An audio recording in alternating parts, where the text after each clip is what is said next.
Hi friends, আজকে আবার বেরিয়ে পড়ছি। ভোর বাজে এখন 5:40। বেরিয়ে পড়লাম। আজ গরমের ছুটি পড়ে গেছে ছেলেদের।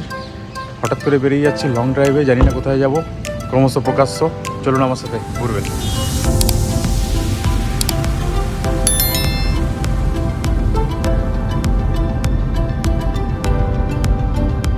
আমরা কোথায় যাচ্ছি? Any idea? বেটু আইডিয়া? হ্যাঁ, अनजान है अनजान। কেউ জানে না, শুধু আমি জানি। চলো ধীরে ধীরে রিভিল করবো না বেটু। আজ পুরো সারপ্রাইজ দেবো বেটুকে। হ্যাঁ বেটু, সারপ্রাইজ পাবি।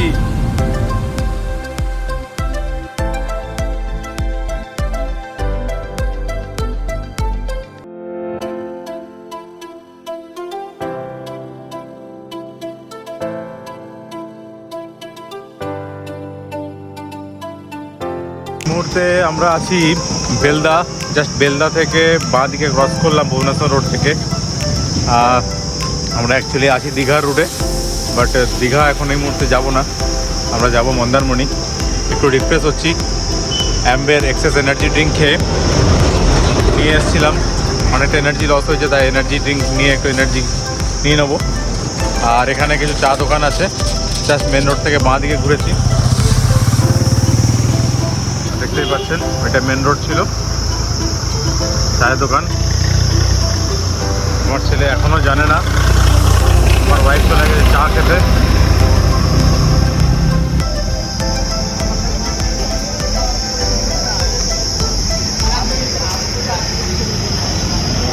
কি খাবে তুমি? চা? তোমার প্রিয় জিনিস, খাও। প্রিয় জিনিস হচ্ছে চা। আমি খাচ্ছি এনার্জি ড্রিঙ্ক, আমার ওয়াইফ খাচ্ছে চা। দুজনেই রিফ্রেশ হয়ে যাব। আর ছেলে গাড়িতে বসে এনার্জি ড্রিঙ্ক খাচ্ছে। সবাই মিলে রিফ্রেশ হয়ে আমরা এগোবো মন্দারমণির দিকে।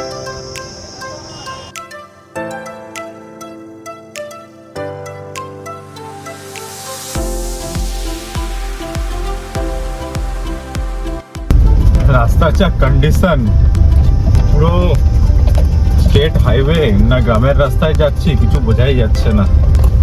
যা তা কন্ডিশন। রাস্তা মনে হয় বহু আগে ভেঙে ফেলেছে তৈরি করবার জন্য, কিন্তু তৈরি হওয়ার কোথাও নামো নিশান দেখতে পাচ্ছি না। কি হালত! টুরিস্ট স্পট তার যাওয়ার রাস্তা, সত্যি।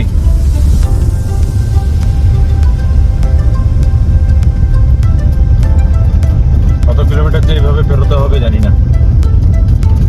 বেলদার থেকে বাঁ দিকে ঘুরেই কিছুটা এসেই রাস্তা কন্টিনিউ প্রায় 10-15 কিলোমিটার হয়ে গেলে এইভাবেই চলছে। দীঘা রোডে এগরা হয়ে আমরা রামনগর থেকে ঘুরে গেলাম বাঁ দিকে দীঘা কলকাতা মেন রোডে। সেইখান থেকে বালিসায়ের কাছে তাজপুর মোড় থেকে আমরা ডান দিকে ঘুরে গেলাম। আর এখন ওই তাজপুর থেকে ডান দিকে ঘুরেই ওই রাস্তাতেই এগোচ্ছি মন্দারমণির দিকে। আমাদের খুব কাছেই সি বিচ, আর এইটা হচ্ছে সৈকত সুন্দরী রোড। পাশে সি বিচকে রেখে আমরা ধীরে ধীরে এগোচ্ছি মন্দারমণির দিকে। এবং এর মাঝে জলধা নদীর উপরে ব্রিজ, এবং এই রাস্তাটি খুবই ভালো এবং দেখতেও খুবই সুন্দর লাগছে সাইড ভিউগুলো।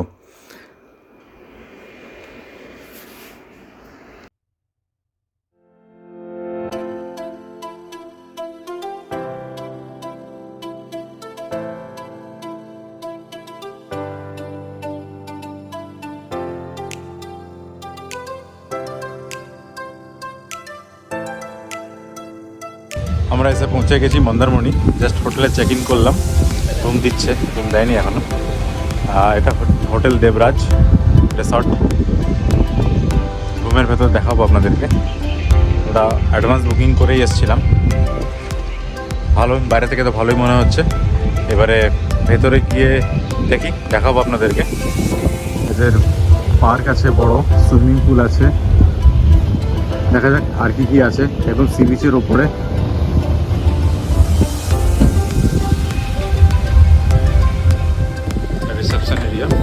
রিসেপশন এরিয়াতে ঢুকছি। অলরেডি আমাদের ডকুমেন্টস সব দেওয়া হয়ে গেছে, চেক ইন করবো এবার। ডকুমেন্টস সব কমপ্লিট, জাস্ট এবার রুমে ঢুকবো।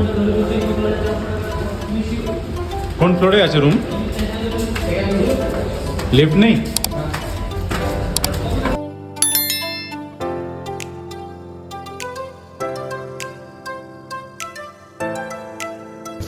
সেকেন্ড ফ্লোরে রুম দিয়েছে, সেকেন্ড ফ্লোর পৌঁছে গেছি। নেই এই হোটেলে।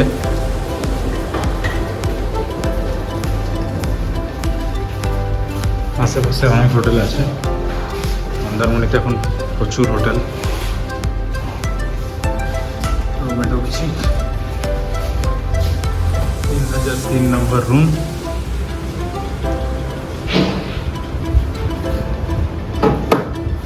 বড় রুম আছে,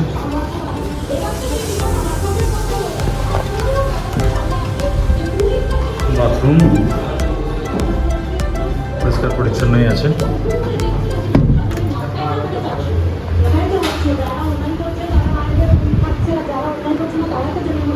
বড় একটা ড্রেসিং টেবিল,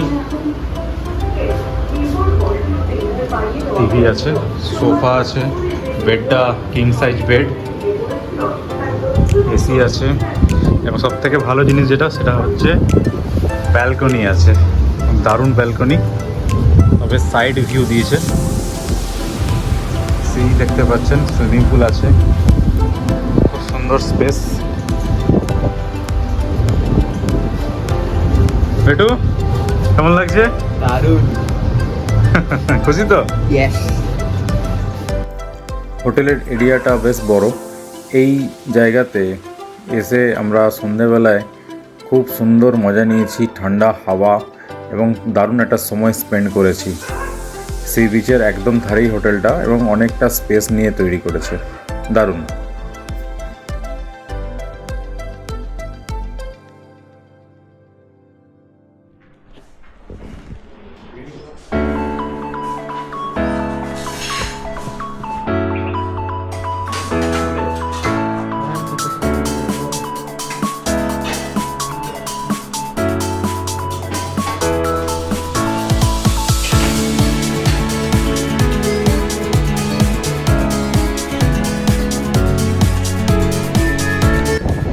বিকেল 6টা বাজে, প্রচণ্ড হাওয়া দিচ্ছে, মন্দারমণি ওয়েদার দারুণ, এনজয় করার মতো।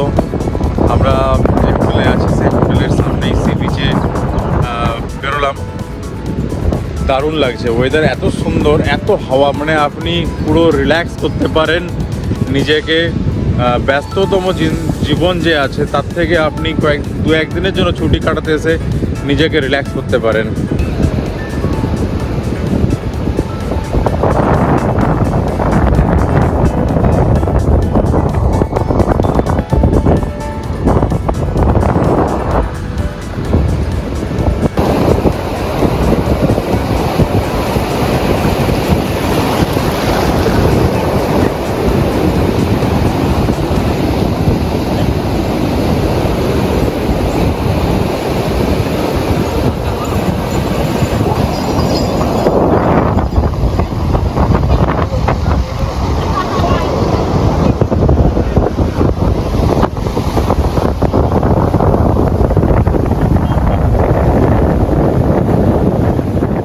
আমরা এলাম মন্দারমণি প্রপার বিচ যে মার্কেট আছে সেইখানে এলাম। আমরা একটু মন্দারমণি মানে মেন বিচ থেকে একটু সাইডে আছি, আমাদের দেবরাজ হোটেলটা। এই আজকে একটু এলাম ঘুরতে, আজ ডে 2। এখানে অনেকটা বেশি জনবহুল, আমাদের বিচটা অনেক বেশি ফাঁকা ফাঁকা।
এখান থেকে নেমে বিচের দুধারেই অনেক রেস্টুরেন্ট দেখা যাচ্ছে। এবং সেই রেস্টুরেন্টগুলো বেশ মজাদার। বাঁশের বাঁশ দিয়ে বল্লি দিয়ে বেশ দোতলার মতো স্ট্রাকচার করে দেখতে পাচ্ছেন। উপরে রেস্টুরেন্ট, একটা রেস্টুরেন্টে উঠে পড়লাম, ভালো লাগলো রেস্টুরেন্টটা। অনেকগুলো রেস্টুরেন্ট আছে, তার মধ্যে এইটা ভালো লাগলো। তার পেছনে একটা কারণ হচ্ছে এই রেস্টুরেন্টের ঠিক সামনে কিছু গাছ লাগানো আছে এবং গাছগুলি নিচে থেকে দেখে খুব অ্যাট্রাকটিভ লাগছে। এখানে উঠে আমরা মাছের জন্য জিজ্ঞাসা করলাম, তো পমফ্রেট মাছ 250 টাকা করে পিস দেখালো। বেশ ভালোই। আমরা বললাম ফ্রাই করে দাও, এবং তাজা তাজা মাছ ফ্রাই করে দিল এবং সেগুলো খেয়ে বেশ দারুণ লাগলো। খুবই ফ্রেশ মাছ ছিল। আপনারাও এখানে এসে মাছের মজা নিতে পারেন। জায়গাটা খুব সুন্দর, বেশ সুন্দর। এটা একটা মানে ফার্স্ট টাইম এরকম এক্সপিরিয়েন্স। আগে এসেছি মন্দারমণিতে, বাট এই টাইপের জিনিস পাইনি। বহু বছর আগে এসেছিলাম যদিও।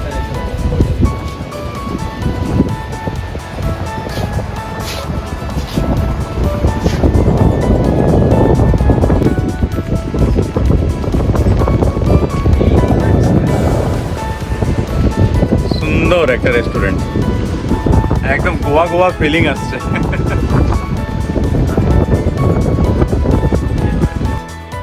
সমুদ্রের ধারে বসে ফ্রেশ পমফ্রেট ভাজা, তাও আবার একটা এরকম রেস্টুরেন্টে, সাথে একটু কাসুন্দি, টমেটো কেচাপ আর স্যালাড। মজাই আলাদা, দারুণ এক্সপিরিয়েন্স।